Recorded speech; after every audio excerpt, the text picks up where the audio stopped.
तुकडोजी महाराज प्रतिष्ठान भागीमारे तालुका पारसुरी जिल्हा नागपूर अंतर्गत दर रविवारला जी रामधून निघत असते त्या रामधून मध्ये आपण ज्या दिवसाला महत्व असतं त्या दिवसाला त्या महत्वाचा विषय घेऊन आपण त्यावरती चिंतन मंथन करत असतो। आज आहे रामनवमी। आज रामनवमी या विषयावरती आपल्याला चिंतन मंथन करायचं आहे। याकरिता हे काही मुलं संदेश नारे देतील, पाठीमागून सगळ्यांनी म्हणायचं आहे। हा रेडी 1 2 3 स्टार्ट। रामनवमीच्या हार्दिक शुभेच्छा, हार्दिक शुभेच्छा। रामनवमीच्या हार्दिक शुभेच्छा, हार्दिक शुभेच्छा। रामनवमीच्या हार्दिक शुभेच्छा, हार्दिक शुभेच्छा। रामनवमी म्हणजे काय? रामाचा जन्मोत्सव, रामाचा जन्मोत्सव। रामनवमी म्हणजे काय? रामाचा जन्मोत्सव, रामाचा जन्मोत्सव। रामनवमी म्हणजे काय? रामाचा जन्मोत्सव, रामाचा जन्मोत्सव। रामाचा जन्म कुठे झाला? अयोध्या येथे, अयोध्या येथे।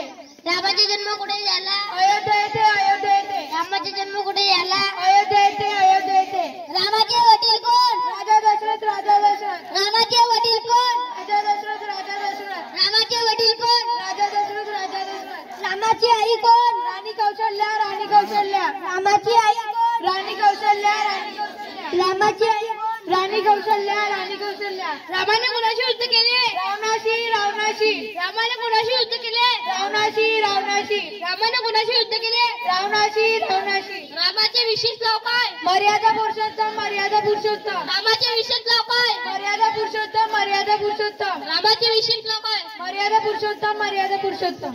हा, धन्यवाद। मी बबलू गाडवे, भागीमारी, तालुका पारसुरी, जिल्हा नागपूर। अशा प्रकारे आज रामाचा जन्म आहे। त्या रामनवमीच्या निमित्त आपण काही संदेश, काही नारे दिले।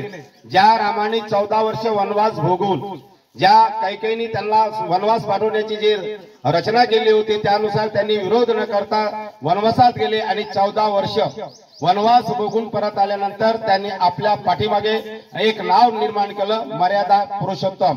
आणि एक परमेश्वराचं रूप त्यांच्यामध्ये हे झालं, कारण की राजाचा मुलगा होता। गुरुकुलमध्ये ते शिकले आणि ऋषीमुनी यांच्या सानिध्यात राहून त्यांनी आपलं उच्च शिक्षण घेऊन त्यांनी जीवन जगण्याचा प्रयत्न केला, परंतु घरगुती वातावरणामध्ये त्यांना वनवास भोगावा लागला। माणसावर अनेक संकट येतात। अशा संकटाला पार करण्यासाठी एक आपलं चरित्र डोळ्यापुढे ठेवणं म्हणजे प्रभू रामचंद्र।